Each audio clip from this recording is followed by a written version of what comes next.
The hand moved slowly, too slowly, like it had all the time in the world to take what it wanted. Rowan's breath caught in his throat as Don Vittorio's fingers stretched toward his belly, the old man's Hermes cane tapping softly against marble floors that probably cost more than Rowan's entire life.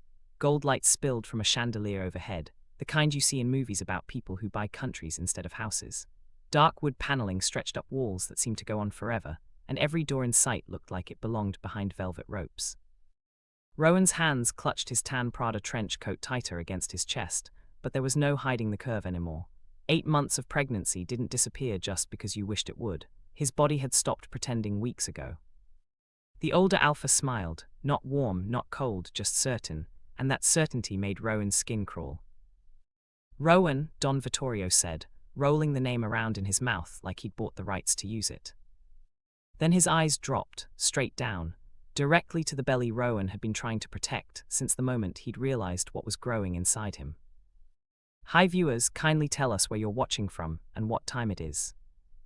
The room went so quiet Rowan could hear his own pulse hammering in his ears.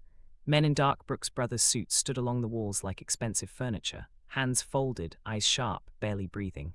A Rolex ticked somewhere behind him, soft, steady, counting down to something Rowan didn't understand yet. Don Vittorio took one step closer.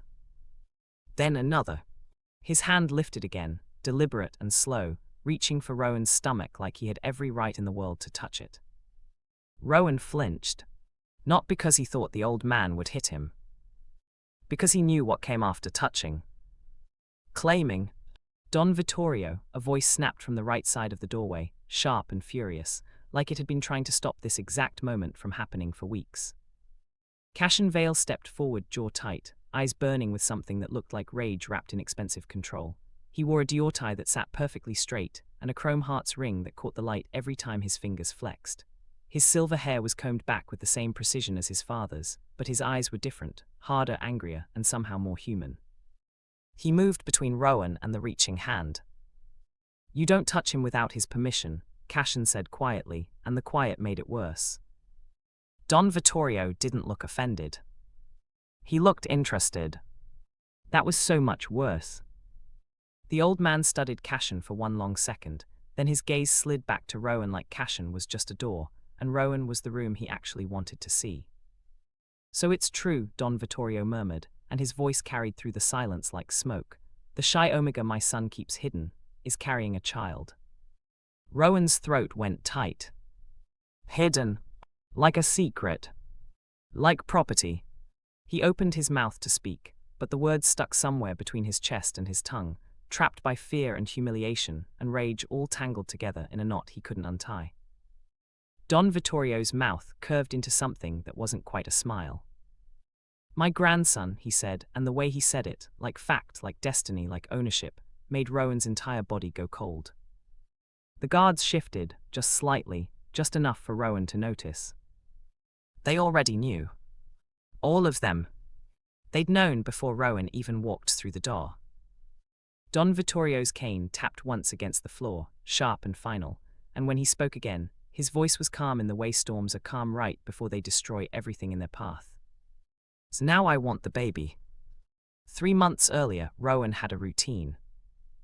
Wake up at 5:30, shower in 4 minutes because the hot water in his Connecticut apartment only lasted 6, toast with butter, never jam because jam was expensive and disappeared too fast, check the weather, pack lunch, kiss the top of the foster pup's head while the kid was still asleep under a thrifted Ralph Lauren blanket that Rowan had found at a church sale for $3. The pup's name was Elijah, and he was 7 years old, and he'd been passed around so many times by the system that he'd stopped asking where home was. Rowan had promised him it was here. Then Rowan would catch the early train toward the New Jersey rail lines, where he worked late shifts doing inventory checks for a logistics company that paid just enough to keep the lights on and food in the fridge. It wasn't glamorous, it wasn't safe, but it was stable, and stability was the only thing Rowan had learned to trust. Nobody asked questions at work. Nobody cared that Rowan was an Omega as long as he showed up on time and kept the numbers clean. The suppressants kept his scent neutral, kept the alphas from noticing, kept life simple. Kellen Price had been the one to help Rowan get that job. Kellen wore Louis Vuitton loafers that squeaked on tile floors and smiled too much, the kind of smile that looked friendly until you realized it never reached his eyes. He'd called himself a sponsor, someone who helped Omegas get work, get housing, get stability when the world didn't make it easy. Rowan thought Kellen was kind. Kellen paid the first month's rent when Rowan couldn't. Kellen vouched for Rowan at the job interview. Kellen checked in every week, always asking the same questions. You doing okay? Need anything? Anyone giving you trouble? It felt like care. It wasn't. But Rowan didn't know that yet. 3 months ago, Rowan's life had been working. The pup was safe, the bills were paid, the routine was solid. Every morning felt the same, and that sameness felt like peace. Until the morning Rowan's body stopped cooperating. It started small, a warmth in his chest that didn't belong there, a tightness in his throat, a strange pull low in his stomach that made him pause halfway through buttering his toast. He checked the calendar. His heat wasn't supposed to hit for another 2 weeks. Rowan took an extra suppressant just to be safe, swallowed it dry, and went to work anyway. By lunchtime, he was sweating through his shirt. By 3 o'clock, his hands were shaking so hard he couldn't hold his pen. By 5, he collapsed in the break room, vision blurring, skin burning like he'd been lit on fire from the inside out. Someone called an ambulance. Rowan remembered the EMT's voice, calm, professional, concerned. Has this happened before? No. When was your last heat? 2 months ago, regular, no issues. Are you on suppressants? Yes, same prescription, same pharmacy, same routine. The EMT frowned. At the clinic, they ran tests, checked his blood work, examined the empty suppressant bottle Rowan had brought with him. The doctor came back looking worried. Your suppressants, she said carefully, were tampered with. Rowan stared at her. What? Someone replaced the active ingredients with a placebo. These pills wouldn't stop a heat, they'd trigger one. The room tilted. Rowan's voice came out small and broken. Who would do that? The doctor didn't answer. She didn't have to. Rowan already knew.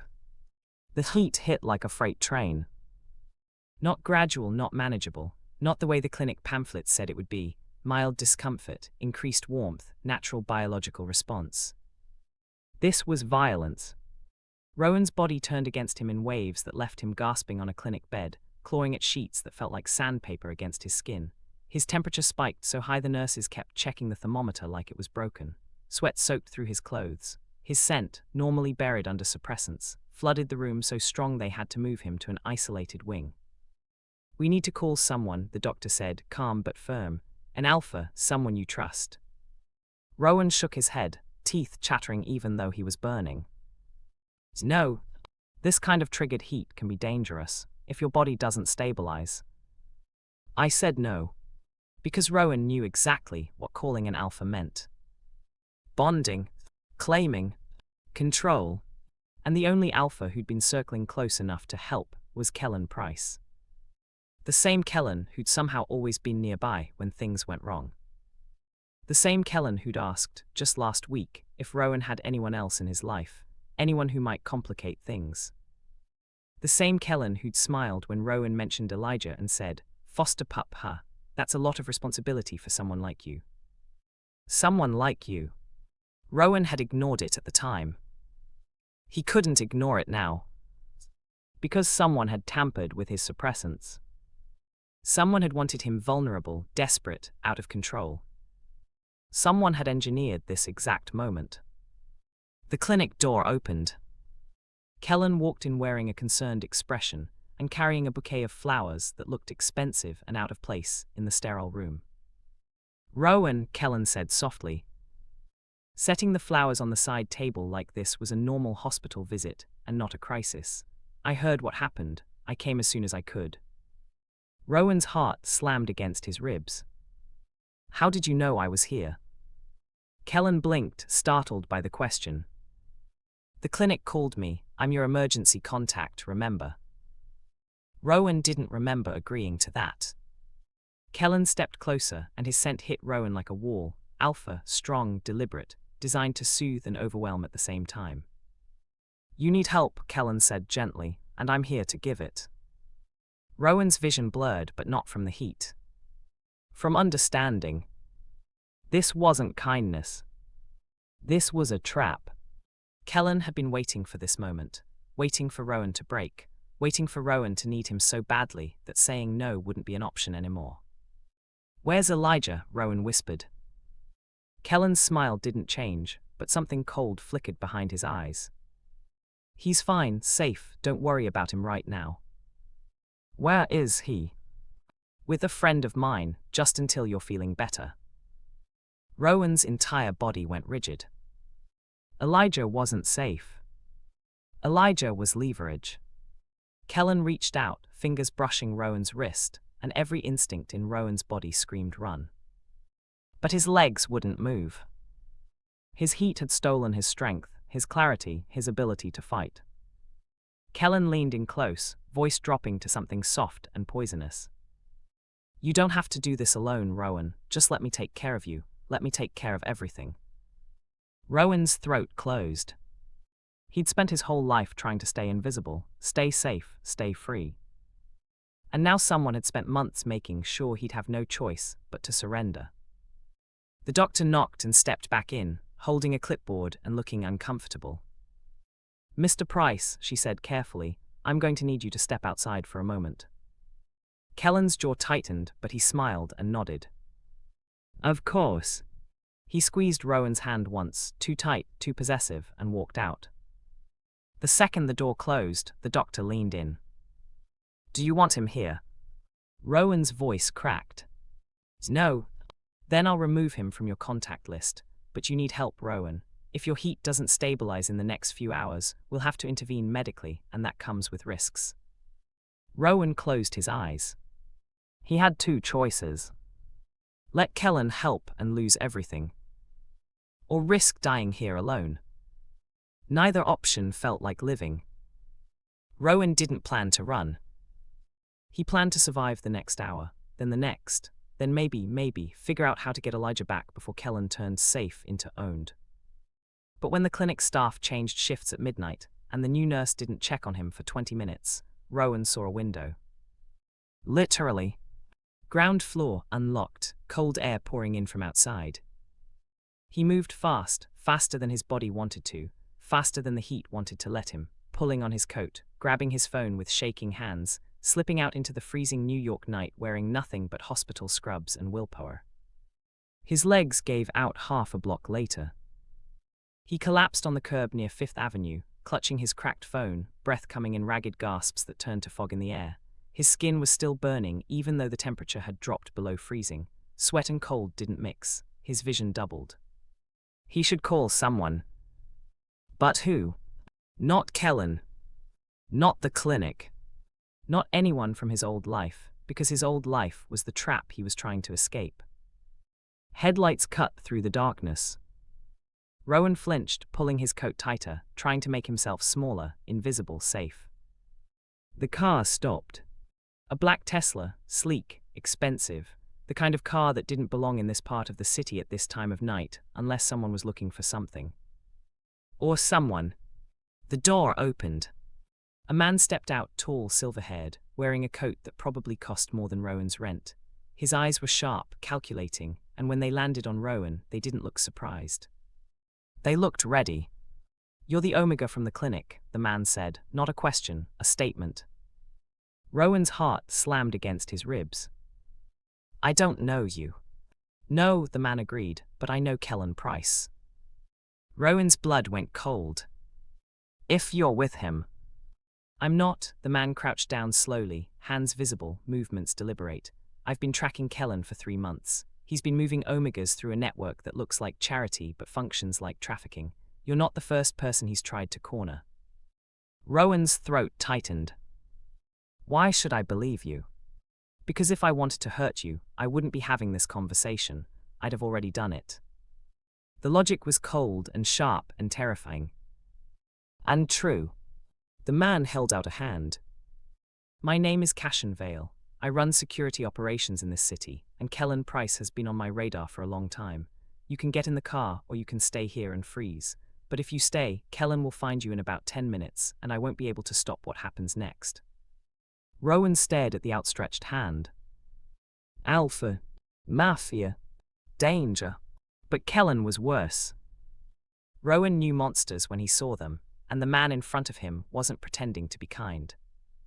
He was offering a choice. Rowan took his hand.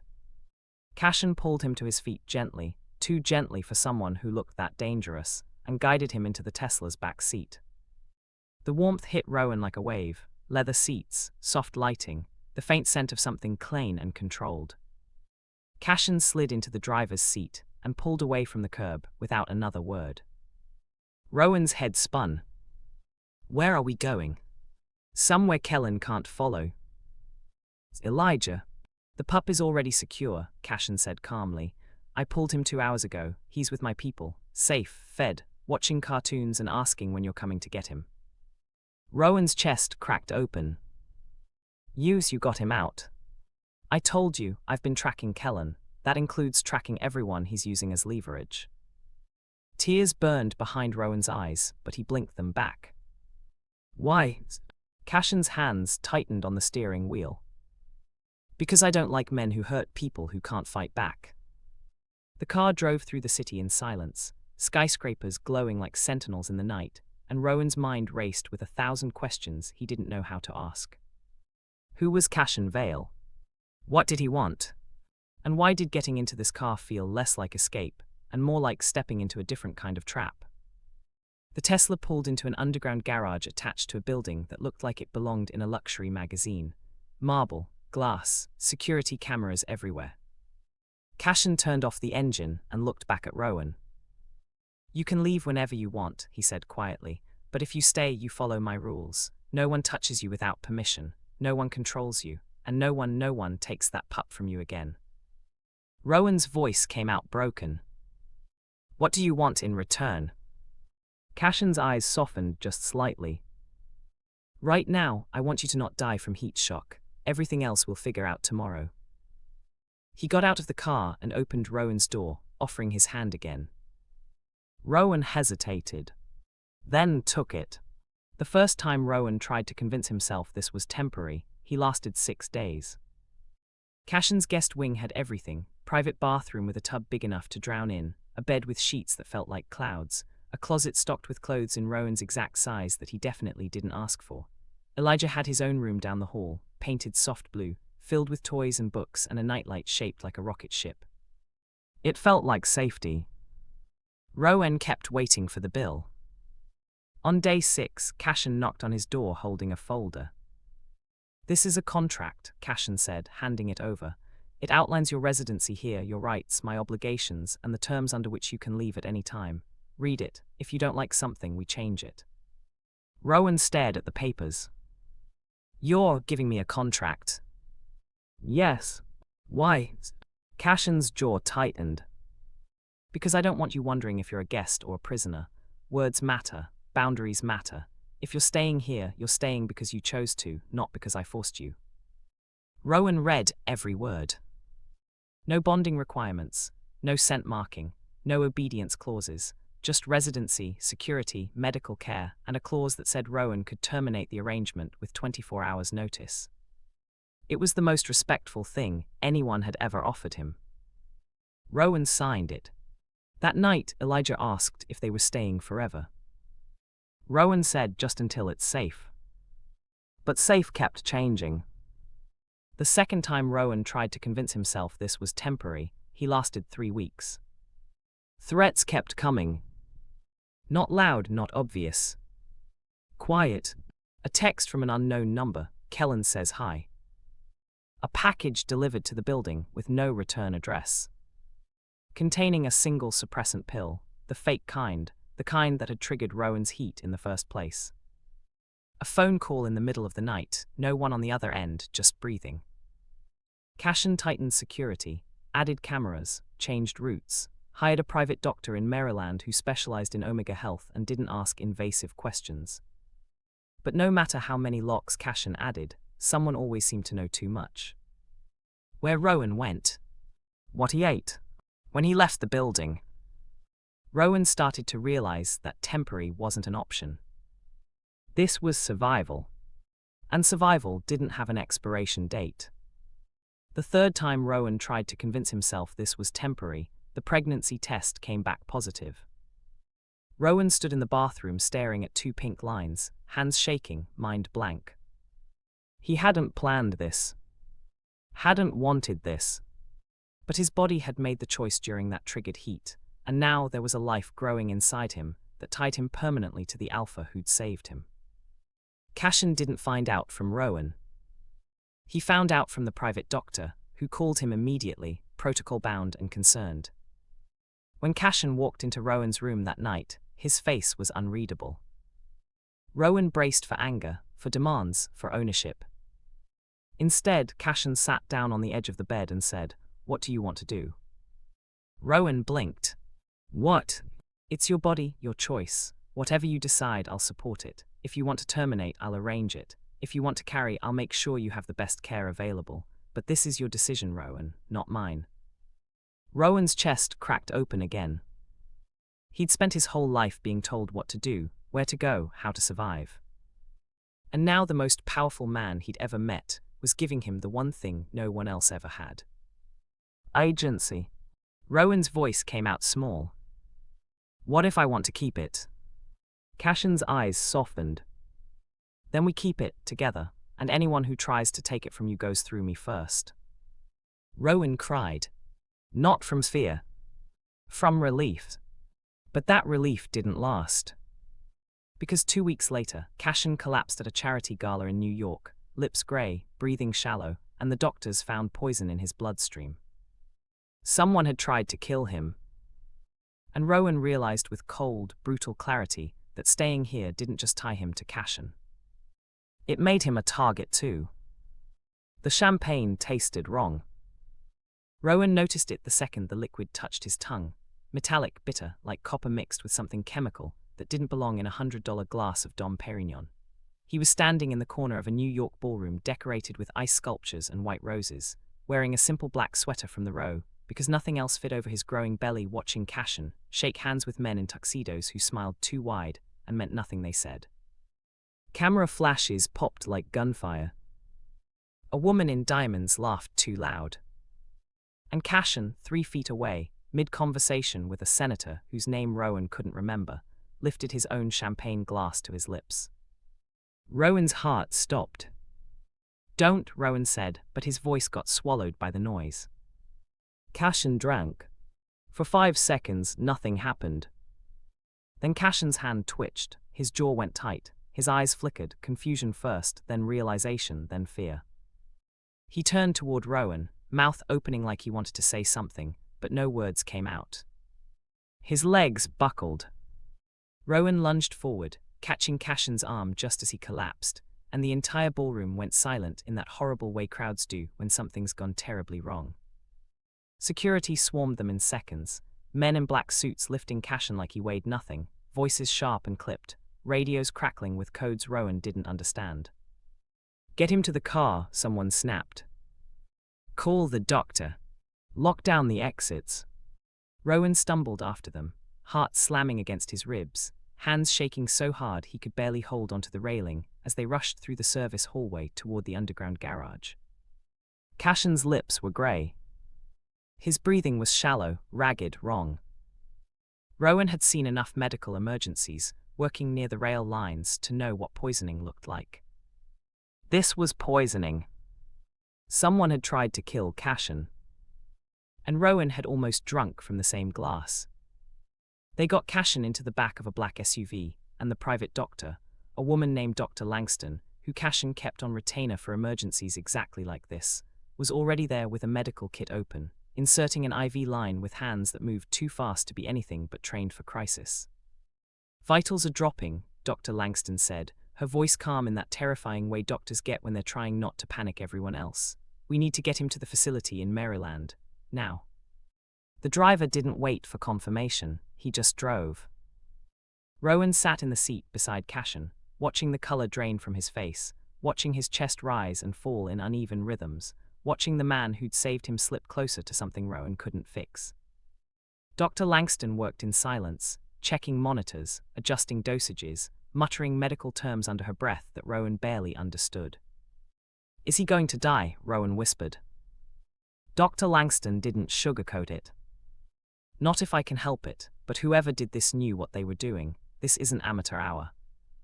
Rowan's stomach twisted. Professional poisoning meant planning, meant access, meant someone close enough to Cassian to swap a glass without anyone noticing.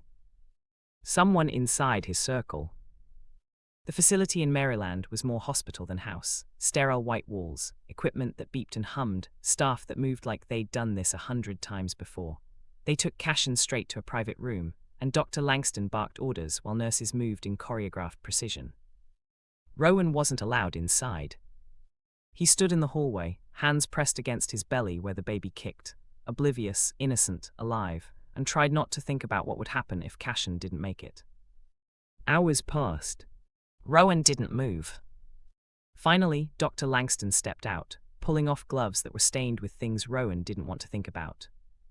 "He's stable," she said, "for now, but we need to run toxicology reports to figure out what exactly was in that glass. Whoever mixed this knew how to make it slow-acting enough that he wouldn't drop immediately, but fast enough that it couldn't be flushed out easily." Rowan's voice cracked. "Who would do this?" Dr. Langston's eyes were sharp. "That's not a medical question, that's a security question, and you need to ask someone who knows how to answer it." She walked away, leaving Rowan standing in a hallway that smelled like disinfectant and fear. 2 days later, Cassian was conscious but weak, propped up in a hospital bed that looked too small for someone who usually commanded entire rooms. Rowan sat beside him, holding a cup of water Cassian couldn't quite grip on his own yet. "You should have let me drink it," Cassian said quietly, his voice rough from the breathing tube they'd had to use. Rowan's chest tightened. "Don't say that. I mean it, if you'd been the one poisoned." "Then Elijah would have lost me," Rowan interrupted, "and the baby would have lost both of us, so no, I'm glad it was you instead of me, and I'm glad you're still here." Cassian's eyes softened, and for a moment he looked less like a Mafia boss and more like a man who'd just realized how close he'd come to losing everything. "We need to find out who did this," Cassian said. "Already working on it," a voice said from the doorway. Rowan turned. A man stepped inside, early 40s, dark skin, sharp suit, the kind of presence that made you sit up straighter without meaning to. He carried a folder thick with papers and a look that said he'd already solved half the puzzle. "This is Marcus Webb," Cassian said, "head of my security operations. If anyone can trace the poison, it's him." Marcus didn't waste time. "We pulled surveillance from the gala, tracked every glass that was poured, every hand that touched them, every server that moved through the ballroom, found the person who swapped Cassian's drink." Rowan's heart slammed. "It's who?" Marcus opened the folder and slid a photograph across the bed. A young man in a server's uniform, mid-20s, forgettable face, the kind of person you wouldn't look at twice. "His name is Trevor Banks, hired 3 weeks ago through a temp agency, paid in cash by someone using a fake name. He disappeared 20 minutes after Cassian collapsed." Cassian's jaw tightened. "Find him?" "We did," Marcus said. "He's dead. Overdose in a motel outside Baltimore. Staged to look self-inflicted, but the coroner says otherwise." Rowan's blood went cold. "Someone killed him to cover their tracks." "Exactly," Marcus said, "which means whoever ordered the hit has resources, connections, and a reason to want Cassian dead that goes deeper than business rivalry." Cassian's eyes narrowed. "Kellen?" Marcus hesitated. "Maybe, but Kellen's sloppy. This was clean, methodical, and the toxin used. It came from a supplier in Texas who doesn't sell to small-time criminals. This was someone with reach." Rowan's stomach dropped. If it wasn't Kellen, then who? Don Vtorio arrived without warning. No phone call, no announcement, just the sound of expensive leather shoes on marble floors and the kind of silence that happens when dangerous men enter a room. Rowan was sitting in Cassian's guest wing, trying to read a book he couldn't focus on, when the door opened and the old alpha walked in like he owned the place. Which technically he might have.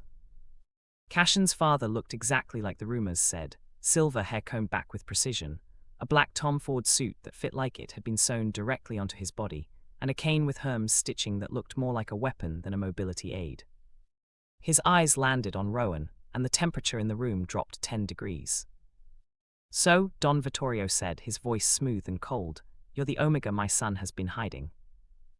Rowan stood up slowly, instinct telling him to run but logic reminding him there was nowhere to go. "I'm not hiding," Rowan said, trying to keep his voice steady. "I'm staying here because it's safe." Don Vittorio's mouth curved into something that wasn't quite a smile. "Safe," he repeated, like the word was funny. "You think this is safety?" He stepped closer, and Rowan's hands moved automatically to his belly, protective, defensive, terrified. "Cassian told you not to come," Rowan said. "Cassian doesn't give me orders," Don Vittorio replied.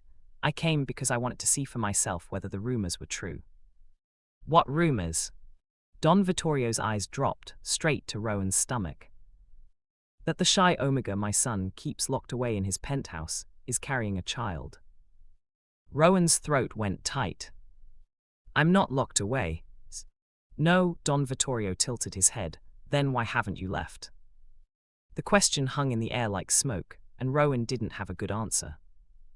Before he could respond, Cassian's voice cut through the room like a blade. "Because leaving would get him killed, and you know it." Cassian stood in the doorway, still pale from the poisoning but upright, furious, and fully in control again. He moved between Rowan and his father with the same protective instinct he'd shown at the gala, at the clinic, at every moment when Rowan needed someone to stand in front of him instead of behind him. "You don't speak to him without my permission," Cassian said quietly. Don Vittorio's expression didn't change, but something shifted in his posture, acknowledgement, maybe, or respect. "I came to talk," Don Vittorio said, "not to threaten." "Then talk," Cassian said, "but keep your distance." Don Vittorio's eyes flickered with something that might have been amusement, and he leaned on his cane like he had all the time in the world. "The poisoning," Don Vittorio said, "it wasn't random." Cassian went still. "You know who did it."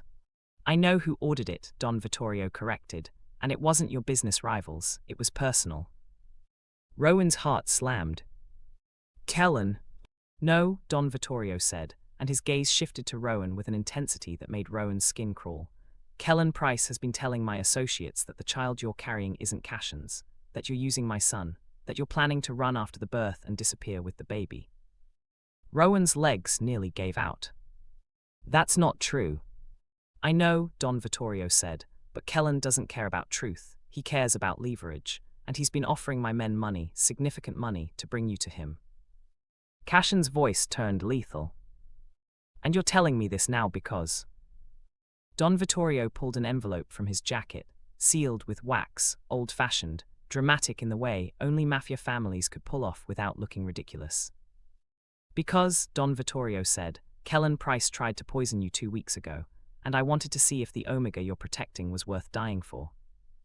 The words hit like a punch. Rowan stared at the old man, trying to process what he'd just heard. Don Vittorio had known.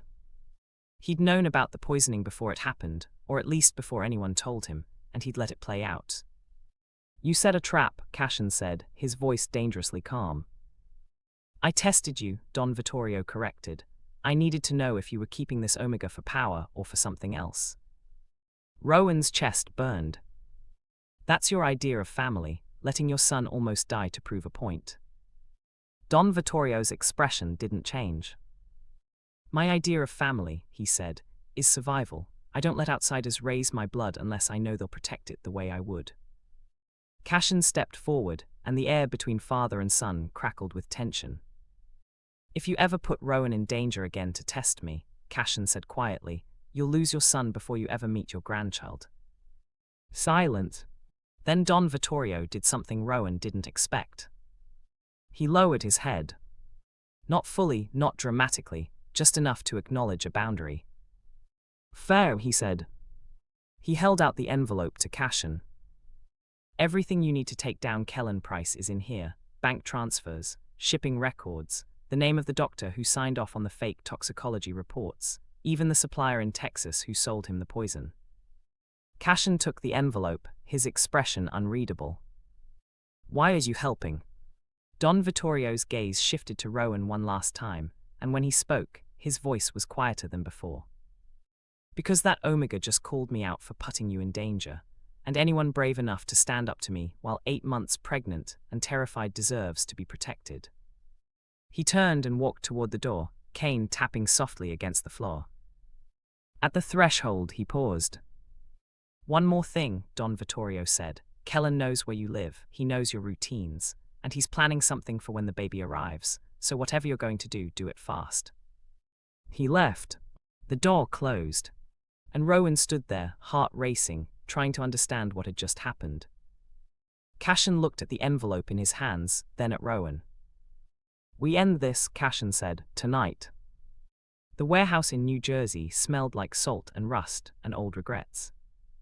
Cassian stood in the center of the concrete floor, surrounded by men in dark suits who looked like they'd been pulled straight from a crime thriller, holding a folder thick enough to bury someone under.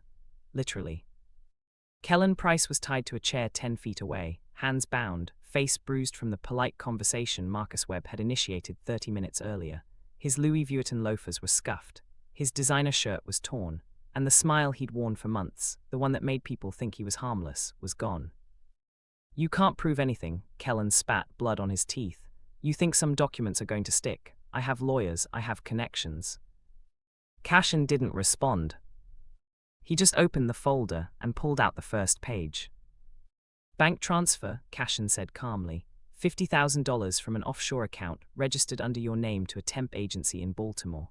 Payment for hiring Trevor Banks, the server who poisoned me at the gala. Kellen's jaw tightened. Cassian pulled out the second page. "Shipping manifest, toxin transporting from a supplier in Texas, hidden inside a shipment of counterfeit Gucci handbags. Customs paperwork signed by a doctor in Illinois who's already confessed to falsifying the records in exchange for immunity." Kellen's eyes flickered. Cassian pulled out the third page. "Voice recording, 32 minutes of you explaining to one of Don Vittorio's men exactly how you planned to take Rowan after the baby was born. You even specified which hospital you were going to intercept him at." Kellen went pale. Marcus stepped forward, holding up a pair of Tiffany cufflinks that glinted under the warehouse lights. "And these," Marcus said, "were the payment you gave to the bodyguard you tried to bribe. We found them in his apartment, along with texts from your burner phone, offering him $200,000 to deliver Rowan to you in Florida." Kellen's breathing quickened. "That's evidence," Cassian finished. "Documented, verified, and currently being handed over to a federal task force out of California that's been building a case against you for trafficking omegas across state lines for 3 years." Kellen's face crumpled. "You can't do this." "I already did." Cassian stepped closer, and when he spoke, his voice was quiet and cold and final. "You called Rowan a liar. You called my child a bargaining chip. You tried to kill me so you could take what you thought you owned. And the entire time, you wore kindness like a costume and pretended you were helping people." Kellen's hands shook. "I gave him a job. I gave him housing. You bought him," Cassian interrupted. "And the second he tried to be free, you sabotaged his suppressants, triggered a life-threatening heat, and set him up to be dependent on you. That's not help, that's ownership." Kellen opened his mouth to argue, but no words came out. Because he knew Cassian was right. Cassian pulled out one final document, a warrant signed by a federal judge, stamped and dated. "You're done," Cassian said, "and you're not dying in some warehouse like a martyr. You're going to prison, you're going to trial, and every omega you ever hurt is going to watch you lose everything." The warehouse doors opened. Federal agents walked in, badges, guns, authority that didn't need to be questioned. Kellen screamed. He called Rowan names Rowan would never hear because Rowan wasn't there to witness this. He called Cassian soft. He called the baby fake. He called the entire operation a lie. And every man in that warehouse, guards who'd watched Rowan cry quietly in the guest wing, nurses who'd seen Rowan rub his belly through contractions, staff who'd been ordered to protect Elijah like he was precious, hated Kellen with a clarity that felt almost holy. Marcus grabbed Kellen by the arm and hauled him to his feet. "One more thing," Marcus said quietly, leaning in close. "Rowan asked Cassian not to kill you, said if Cassian murdered you, you'd win by making him into someone like you. So Cassian chose law instead of revenge. He chose justice, and that's the only reason you're still breathing." Kellen's face went white. The agents cuffed him and dragged him toward the door. and his screams echoed through the warehouse until they finally faded into nothing. Cassian stood in the silence afterward, staring at the empty chair, and for the first time in weeks, he let himself exhale. It was over. Marcus clapped him on the shoulder. Good call, clean, legal, no blowback. Cassian nodded, but his mind was already somewhere else. Rowan. He pulled out his phone and texted, "It's done, come home." 3 dots appeared immediately. Then, already on my way. Cassian allowed himself the smallest smile. Home. The storm hit Maryland like it had something to prove. Rain slammed against the windows of the private facility, lightning cracking the sky open every few seconds, thunder shaking the walls hard enough that the lights flickered. Rowan lay in a hospital bed that felt too big and too small at the same time, breathing through contractions that turned his entire body into a war zone. Dr. Langston moved around the room with calm efficiency, checking monitors, adjusting IVs, speaking in that steady voice doctors use when they're trying to keep everyone from panicking. "You're doing great," Dr. Langston said. "Just keep breathing, nice and slow." Rowan wanted to laugh. Nice and slow wasn't an option when it felt like his body was trying to split itself in half. Cassian sat beside the bed, holding Rowan's hand with a grip that was gentle but anchored, like he was afraid if he let go Rowan might disappear. "I'm here," Cassian kept saying. "I've got you, you're safe." Rowan squeezed back, trying to focus on Cassian's voice instead of the pain, trying to remember that this was the ending they'd fought for. Not the fear, not the running, not the violence. Just life. Outside the room, Elijah sat in the waiting area clutching a stuffed bear that one of the guards had given him. He was wearing a tiny coach hoodie that made him look impossibly small, and every few minutes he'd ask the nurse the same question. "Is Rowan okay?" "He's okay, sweetheart, just a little longer." Elijah nodded and went back to whispering to the bear like it could hear him. Inside the room, another contraction hit, and Rowan's vision blurred. Dr. Langston checked the monitors again. "We're close," she said. "Next push, I need you to give me everything you've got." Rowan didn't think he had anything left. But he pushed anyway. And then crying. Not his own. The baby's. Loud, furious, alive. Dr. Langston lifted a tiny, perfect life into the air, and Rowan's chest cracked open in a way that had nothing to do with pain and everything to do with relief. "It's a boy," Dr. Langston said, smiling for the first time in hours. Cassian made a sound, half laugh, half sob, and tears streamed down his face without any attempt to hide them. Rowan reached out and Dr. Langston placed the baby in his arms, warm, squirming, impossibly real. Dark hair, Cassian's stubborn chin, Rowan's nose. A life they'd protected. A life they'd chosen. Rowan looked at Cassian, and Cassian looked back, and for the first time in months, Rowan felt something settle into place that fear couldn't touch. "He's perfect," Cassian whispered. "Yeah," Rowan said, voice breaking. "He is." The door opened quietly, and a nurse poked her head in. "There's someone here to see you," she said carefully. "Says he's family." Rowan's heart stopped. Cassian's jaw tightened. "It's who?" The nurse hesitated. "Don Vtorio Vale." Cassian and Rowan exchanged a look, part fear, part exhaustion, part curiosity. "Let him in," Cassian said finally. The old alpha walked in alone. No guards, no entourage, just an older man in a softened coat, holding a small Chanel box like it was fragile. He stopped at the foot of the bed and looked at Rowan first, not the baby, not Cassian, but Rowan. "May I?" Don Vtorio asked quietly. And that question, those 2 words, changed everything.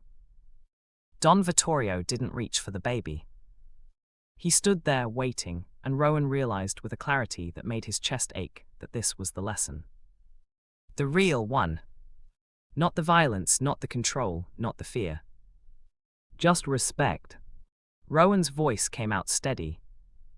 "You can hold him." Don Vittorio's expression softened, just slightly, just enough, and he stepped forward carefully, taking the baby into his arms with hands that had built empires and broken men, but somehow managed to be gentle now. He looked down at the tiny face, and for a long moment no one spoke. Then Don Vitorio looked at Rowan. "You didn't disappear," he said quietly.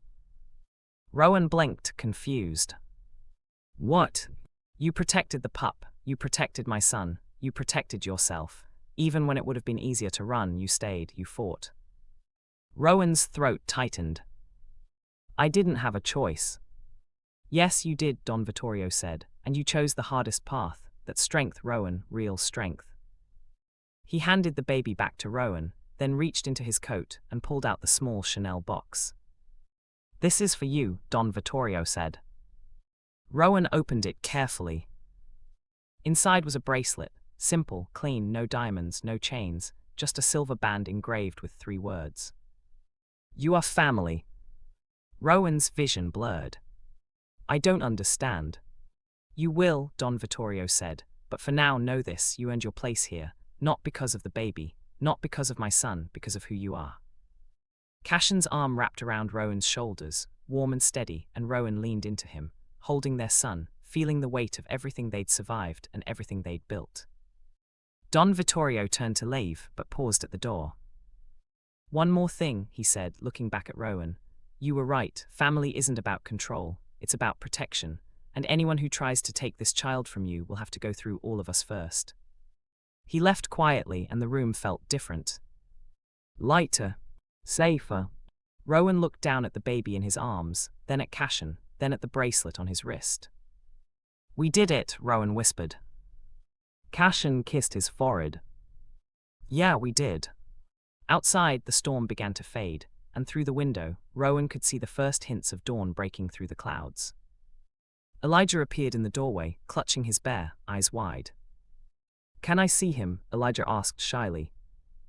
Rowan smiled. "Come here, kiddo."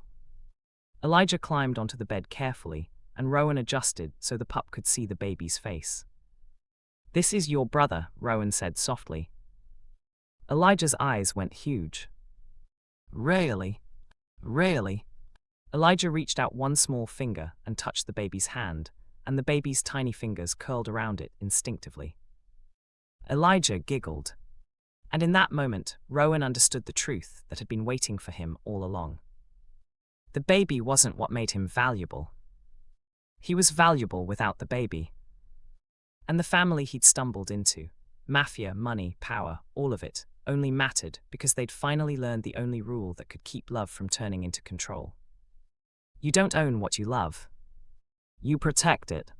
Rowan closed his eyes and let himself rest, surrounded by the people who'd chosen to protect him, holding the life he'd fought to keep, wearing a bracelet that said he belonged.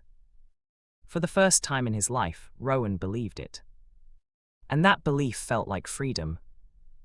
If this story moved you, inspired you, or made you think about the power of choice and protection, please subscribe and turn on notifications so you don't miss future stories that celebrate strength, survival, and the families we choose. Share your thoughts in the comments. Your words might be exactly what someone else needs to hear today. And if you know someone who needs to be reminded that they're valuable just as they are, share this story with them. Let's build a community that protects what matters. See you in the next one.